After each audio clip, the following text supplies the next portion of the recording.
વડોદરા જિલ્લાના સાવલી તાલુકાના સાકરંદા ગામે એસટી બસોની અછત અને અનિયમિત સેવાથી કંટાળેલા વિદ્યાર્થીઓએ આજે સરકારી એસટી બસો રોકી ઉગ્ર વિરોધ કર્યો હતો। લાંબા સમયથી સાવલી આણંદ રૂટ પર બસોની સંખ્યા વધારવાની માંગણી છતાં કોઈ યોગ્ય કાર્યવાહી ન થતા વિદ્યાર્થીઓ રસ્તા પર ઉતર્યા હતા। ઘટનાની જાણ થતાં ભાદરવા પોલીસ સ્થળ પર પહોંચી હતી અને સાવલી ડેપોના મેનેજર વિદ્યાર્થીઓ સાથે ચર્ચા કરીને યોગ્ય નિર્ણય લેવાની ખાતરી આપતા મામલો શાંત પડ્યો હતો। વડોદરા જિલ્લાના સાવલી તાલુકાના સાકદરા ગામે આજે મોટી સંખ્યામાં વિદ્યાર્થીઓએ એસટી બસોની અપૂરતી અને અનિયમિત સેવાઓ સામે સરકારી બસો રોકી વિરોધ પ્રદર્શન કર્યું હતું। વિદ્યાર્થીઓના જણાવ્યા મુજબ સાવલી આણંદ રૂટ પર બસોની સંખ્યા વધારવા માટે અનેક વખત એસટી તંત્ર સમક્ષ રજૂઆત કરવામાં આવી હતી। સ્થાનિક ધારાસભ્ય કેતન ઈમાનદારે પણ વિદ્યાર્થીઓની સમસ્યાને ધ્યાનમાં રાખી એસટી વિભાગ સમક્ષ રજૂઆત કરી હતી, છતાં સ્થિતિમાં કોઈ સુધારો આવ્યો નથી। બાદમાં સાવલી ડેપોના મેનેજર વિદ્યાર્થીઓ સાથે ચર્ચા કરી તેમની રજૂઆતો સાંભળી હતી અને બસોની વ્યવસ્થા અંગે યોગ્ય નિર્ણય લેવામાં આવશે તેવું આશ્વાસન આપ્યું હતું।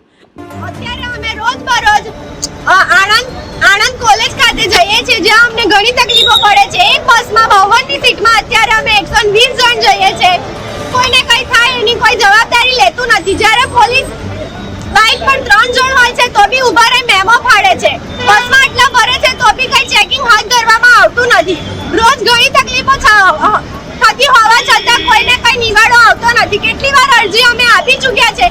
છેલ્લા કોલેજ ચાલુ થઈ ત્યારથી 1 મહિનાથી અમે હેરાન થઈએ છીએ। ત્યારબાદ અમે આ ત્રીજી સ્ટ્રાઇક કરી છે અને ત્યારે અમે આ પગલું લીધું છે કે જ્યારે ડેપો મેનેજર અહીંયા આવી અને અમારી રજૂઆત સાંભળશે અને અમને લેખિત આપશે તો જ આજે અમે અહીંયાથી બસો જવા દઈશું। બાકી આનું કંઈ નિવારણ નહીં આવે તો અમે અહીંયા જ ઊભા રહીશું। તેઓએ વધુમાં જણાવ્યું કે અમે આ ત્રીજી વાર સ્ટ્રાઇક કરી છે અને વિરોધના માર્ગ અપનાવ્યા છે। ડેપો મેનેજરને રૂબરૂ આવી અમારી રજૂઆત સાંભળે અને લેખિતમાં ખાતરી આપે તો જ અમે અહીં બસો જવા દઈશું। બાકી અમે અહીં જ ઊભા રહીશું। જ્યારે દેશમાં શિક્ષણને પ્રોત્સાહન આપવાની વાતો થાય છે ત્યારે વિદ્યાર્થીઓને આવી અગવડ પડતી હોય તો તેઓ યોગ્ય રીતે ભણી કેમ શકે।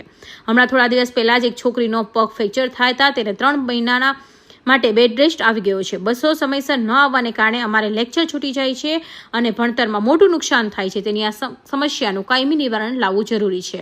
કૌશિક પટેલનો report, Hind TV news, Surat.